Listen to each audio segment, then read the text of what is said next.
Tu penses qu'on en parle? Allez, viens, on parle d'elle. Oui, de cette chercheuse en errance entre deux lumières. Elle marchait seule, le cœur assoiffé. Depuis des années, elle cherchait la lumière.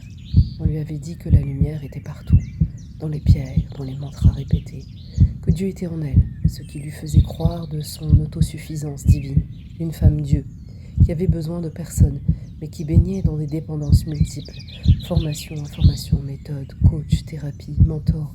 Elle avait appris à parler d'énergie, d'univers, de guide invisible.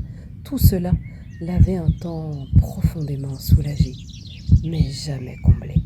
Elle flottait sans stabilité réelle. Un jour, son cœur fatigué, épuisé d'illusions, multiples et répétitives, s'arrêta. Elle décide d'ouvrir ce livre. Oui, ce livre qu'elle percevait comme, et qu'elle perçoit comme fermé, rigide et inaccessible. Mais ce jour-là, le Coran, elle le saisit.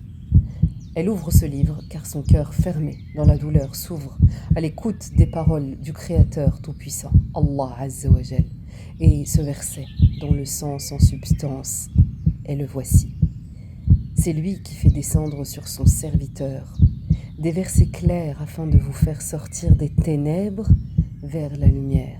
Et assurément, Allah est compatissant envers vous, le tout rayonnant d'amour.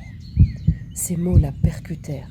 Elle comprit que la lumière qu'elle cherchait avec errance et illusion n'était pas une sensation, une énergie flottante, sans socle, mais une guidance claire qui descend dans les cœurs, qui s'ouvre avec amour du Coran.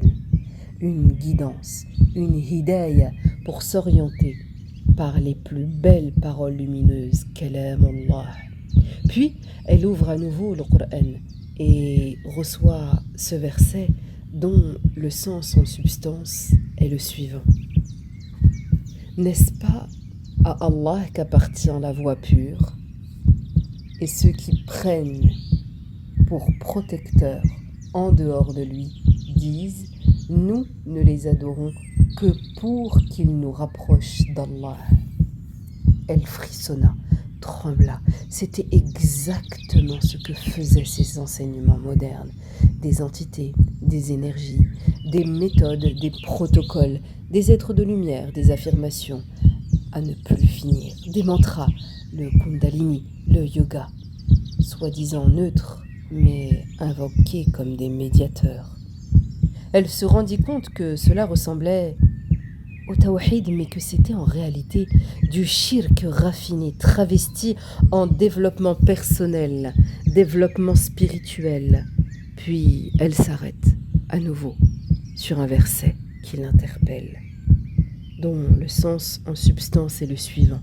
Parmi eux, il en est qui, tout en lisant le livre, tordent leur langue pour vous faire croire que cela vient du livre, alors que cela ne fait pas partie du livre. Ils disent « Cela vient d'Allah », alors qu'il n'en est rien. Ils disent sciemment des mensonges sur Allah.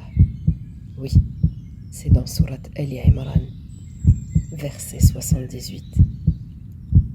Elle réalise que beaucoup de termes, beaucoup de mots qu'elle avait intégrés, conscience, âme, lumière, fréquence, guérison, spiritualité, ressemblaient aux termes du Coran.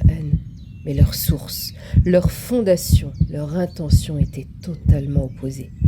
Dans le New Age et ses dérivés, elle avait appris à se diviniser elle-même, à manifester ses désirs, ses passions, pour créer sa réalité illusoire, loin d'Allah Azza wa Jal. Elle comprit donc que le vrai chemin n'était pas de se faire Dieu, mais de se connaître. Pour connaître la beauté d'Allah Azza wa Jal, d'éviter de projeter sa volonté sur l'univers, mais de se placer sous mission de son créateur unique, Allah Azza wa Jal, avec soumission. Elle reconnaît que le Coran est Nour. Elle se pose dans les cœurs sincères qui cherchent profondément une connexion à Allah Azza wa Jal, peu importe leur passif. Puis elle se rappelle spontanément ce verset, Sourate 24, verset 35. Allah est la lumière des cieux et de la terre. Lumière sur lumière. Allah guide vers sa lumière celui qui veut. Son cœur s'ouvrit au Coran. L'espoir se place en elle.